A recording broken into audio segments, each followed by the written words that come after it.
चींटी करती मेहनत खूब, कभी न थकती सहती धूप, भार उठाती खुद से ज़्यादा, कभी न तोड़ती अपना वादा। हेलो, मेरा नाम अंजलि है और आपको इस छोटी सी कविता से ये तो पता चल ही गया होगा कि आज की कहानी किस पे है। तो आज की कहानी का नाम है दाल का दाना और इसका लेखन किया है सर्वेंद्र विक्रम ने। अब इस कहानी से आप चींटी की छोटी सी दुनिया का एक झलक देख पाएंगे। तो चलिए सुनते हैं।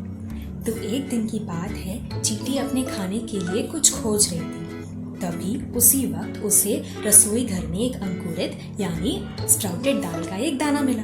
वह उसे उठाने लगी, पर दाल का दाना बहुत भारी था, उठा ही नहीं। तो उसने क्या किया? वह थक हार कर बैठ गई? नहीं, उसने उस दाल के दाने को खींच कर अपने घर की ओर ले चली। उसका घर अभी बहुत दूर था। वह अपने रास्ते में जा ही रही थी कि उसे एक बाल्टी दिखाई दी। चींटी दाल के दाने को लेकर बाल्टी पे चढ़ने की कोशिश करती, पर वो फिसल कर गिर गई। उसने फिर चढ़ने की कोशिश की, पर वो फिर फिसल कर गिर गई। फिर उसने सोचा और देखा आसपास, तो उसे अपनी जैसी एक और चींटी दिखाई दी। दोनों ने बात की और एक दूसरे की मदद से उन्होंने बाल्टी का चक्कर लगाया और दाल के दाने को खींचकर अपने घर की ओर ले चली। अब ये सारी मुसीबत टली ही थी और चींटी अपने दाने को खींचकर ले ही जा रही थी कि रास्ते में एक औरत झाड़ू लगा रही थी और उसने झाड़ू मारा और झाड़ू की जोर से चींटी दूर जा गिरी और दाल का दाना कहीं और। चींटी उस दाल के दाने को खोजने लगी और किसी तरह उसे अपना दाल का दाना मिल गया और उसे लेकर वो अपने घर ले चली, पर उसका घर अभी बहुत दूर था। वह ये सब मुश्किलों के बाद जा ही रही थी कि उसे दरवाजे पे एक कुत्ता लेटा हुआ मिला।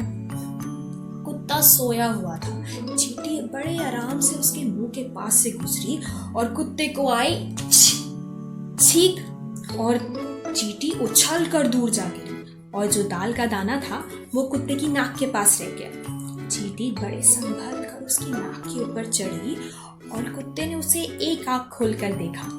चींटी आराम से अपना दाल का दाना लेकर अपने घर चली। उसका घर अभी बहुत दूर था। तो किसी तरह चींटी बरामदे तक पहुंची। बरामदे में उसने देखा कि एक चूजा इधर उधर चोंच मारकर घूम रहा था। अचानक से चूजे ने चींटी का दाना देख लिया। उसने उस पर अपनी चोंच मारी, पर इस बार वो चूक गया। वह अपनी चोंच वापस से मारने लगा तो चींटी ने सोचा, इस बार तो दाल का दाना हाथ से गया। पर तभी चूजे की माँ ने पपीते के पेड़ के पास से उसको पुकार लगाई। चूजा कूदते कूदते वहां चला गया और चींटी ने अपना दाल का दाना उठाया और अपने घर की ओर चला।